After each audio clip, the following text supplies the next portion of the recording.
ये आप लोगों का लास्ट टॉपिक है, रिड्यूस सिलेबस में डिसऑर्डर्स नहीं है। और उनको वैसे टाइम मिला तो या किसी ने इंटरेस्ट हुआ पूछना चाहे तो पूछ लीजिएगा, बता दूंगा। अभी जो है वो हम मसल एंड मूवमेंट देखेंगे कि मसल और जो हमारी बॉडी है उसमें मूवमेंट ये किस तरीके से होती है और इसमें मसल्स का क्या रोल होता है। पहली बात तो ये कि जब भी बोन्स मूव होती हैं जॉइंट्स पे तो उसकी वजह से मूवमेंट होती है। अगर पूछा जाए कि मूवमेंट को किस तरीके से कॉज होती है या व्हाट कॉजेस द मूवमेंट्स या हाउ मूवमेंट्स आर प्रोड्यूस्ड, तो हम लिखेंगे कि जो बोन्स हैं उनके जॉइंट्स में basically when bones move at joint they produce movement. Movement जो है वो बोन्स में किसकी वजह से होती है? स्केलेटल मसल्स की वजह से होती है, जो कि टेंडन्स के जरिए उनके साथ जुड़े हुए होते हैं। अब रोल ऑफ स्केलेटल मसल्स जो है वो नीचे लिखा हुआ है। अगर शॉर्ट में आ जाता है कि मसल्स में मूवमेंट या मूवमेंट किस तरह होती है तो उसमें ये सारा लिखा जाएगा जो मैं आपके सामने हाईलाइट कर रहा हूँ कि when bone moves at joint they produce movement. The movement in bone are brought about by contraction of skeletal muscles which are attached with them by tendons. और फिर जो है वो हम यही सारी बात जो है वो थोड़ा डिटेल में पढ़ेंगे कि ये किस तरीके से अपना रोल प्ले करता है। अभी हम लोगों ने थोड़ी देर पहले भी बात की, अभी दोबारा भी बात करने लगे हैं कि आपके स्केलेटन मसल्स जो हैं वो किसके साथ अटैच होते हैं? आपके बोन्स के साथ अटैच होते हैं। एक एंड मसल्स का हमेशा जो है वो इमूवेबल बोन के साथ अटैच होता है और इस पार्ट को जो इमूवेबल बोन के साथ अटैच है उसे ओरिजिन कहा जाता है। और इसी तरह स्केलेटन मसल का जो दूसरा एंड है, जो दूसरा पार्ट है, वो अटैच होता है मूवेबल बोन के साथ, उसको इंसर्शन कहा जाता है। जब मसल्स में स्टिमुलेशन होती है किसकी वजह से? इलेक्ट्रिक इम्पल्स की वजह से।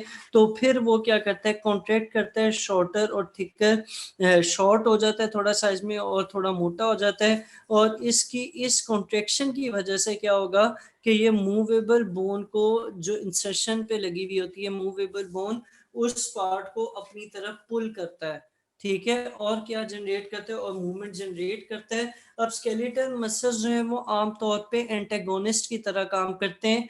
ये एक इम्पोर्टेंट टॉपिक है कि स्केलेटल मसल्स या एंटेगोनिज्म क्या होता है, या एंटेगोनिस्ट की तरह किस तरह काम करते हैं या पेयर्स में किस तरह काम करते हैं। स्केलेटल मसल्स जो है वो भी मैंने बताया कि ये एंटेगोनिस्ट की तरह काम करते हैं। एंटेगोनिस्टिक पेयर क्या होता है? ये ऐसा पेयर होता है जिसमें दोनों मसल जो है वो ऑपोजिट काम कर रहे हो, कि जो दो मसल मिलके मूवमेंट कर रहे हैं उनमें से एक अगर कॉन्ट्रैक्ट कर रहा है तो दूसरा क्या करेगा? रिलैक्स करेगा। यही बात यहाँ पर लिखी कि जब एक मसल कॉन्ट्रैक्ट करेगा तो दूसरा रिलैक्स करेगा। इस फिनोमेना को एंटेगोनिज्म या एंटेगोनिस्टिक एक्शन कहा जाता है।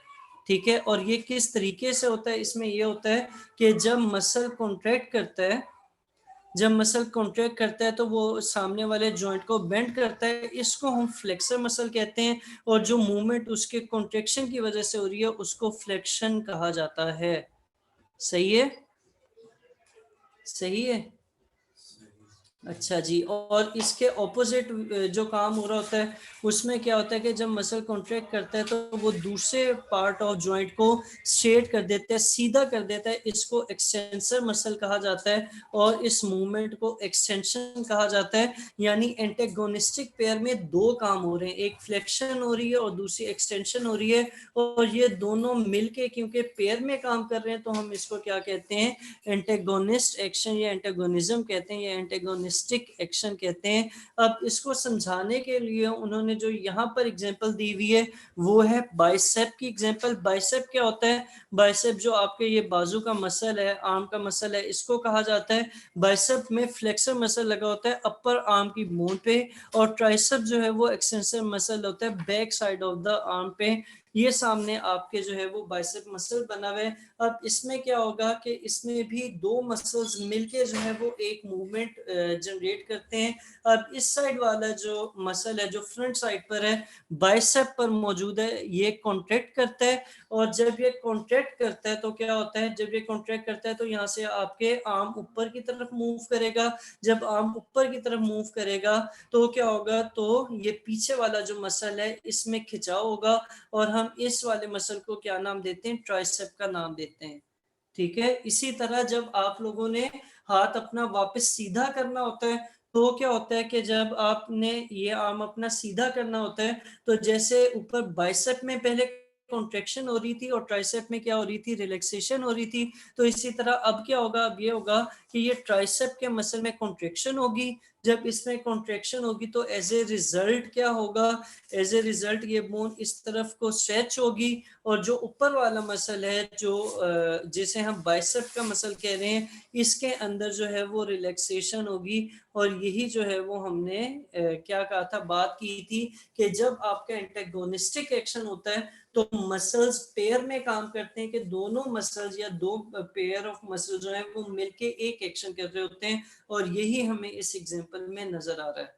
ठीक है। तो एंटेगोनिज्म में अगर लॉन्ग नोट आता है तो आपने ये सारा लिखना होगा कि दफा वो सिर्फ एंटेगोनिज्म को कहते हैं ब्रीफली एक्सप्लेन कर दे, उसमें ये एग्जांपल का नाम लिख देना काफी है कि बाइसेप की मूवमेंट है, लेकिन कई दफा उन्होंने कहा हुआ होता है इलस्ट्रेट, तो आपने फिर ये एग्जांपल पूरी लिखनी होगी और डायग्राम बना दें तो बहुत अच्छी बात होती है। और ये आपका जो था एंटेगोनिस्टिक एक्शन या एंटेगोनिज्म, ये टॉपिक यहाँ पे पूरा हो जाता है। इसमें किसी को कोई मसला है तो मुझे बताएं। नहीं है।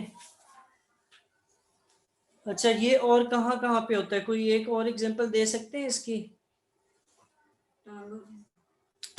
टांगों के, ये जैसे पाँव ऊपर करके फिर चौधरी की तरफ बैठा है शहजादा, ये जब पाँव यूं आगे पीछे मूव करते हैं तो ये वाला मसल और ये वाला मसल जो है वो मिलके काम कर रहे होते हैं। ठीक है। इसी तरह आप पाँव को भी ऊपर नीचे करेंगे, अगर यूं पाँव को ऊपर नीचे करेंगे तो ये वाला मसल और ये पीछे वाला मसल जो है ये मिलके काम कर रहे होते हैं, या चलते हुए भी इसी तरह काम कर रहे होते हैं। तो ये आप लोगों का एंटेगोनिज्म हो जाता है और मेरा ख्याल है कि ये आप लोगों का टॉपिक जो था वो भी कवर हो गया है। इसको एक दफ़ा देख लेते हैं, अगर कुछ रहता है तो। नहीं रहता? ठीक है। इसमें किसी को कोई मसला है तो बताएं। नहीं है?